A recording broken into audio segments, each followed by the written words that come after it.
இந்த பொண்ணுங்க எல்லாருமே சேர்ந்து அவனை கிண்டல் பண்ணி கேலி பண்ணி அவனை வந்து டார்ச்சர் கொடுத்துருக்குறாங்க அப்படிங்கிற இன்னொரு ஆங்கிள் அந்த இடத்துல ஓப்பன் ஆகுது.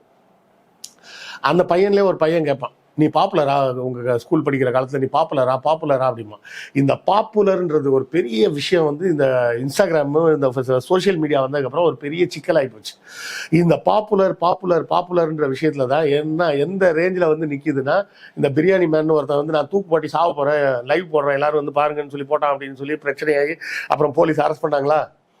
அதே மாதிரி தான் நம்ம இந்த இர்ஃபான் நான் பாப்புலர்னு காட்டணுன்றதுக்காக 1000 வேலை செஞ்சுட்டு இருக்கான்.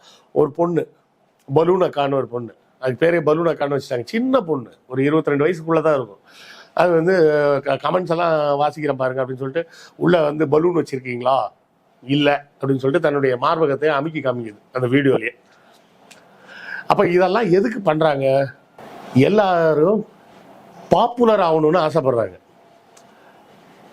அதாவது இந்த பிளாட்ஃபார்மை பயன்படுத்தி பாப்புலர் ஆகிறவங்க இருக்கிறாங்க. எந்த தளத்தில்? அறிவு தளத்தில், திறமை தளத்தில்லாம் ஆகிறாங்க.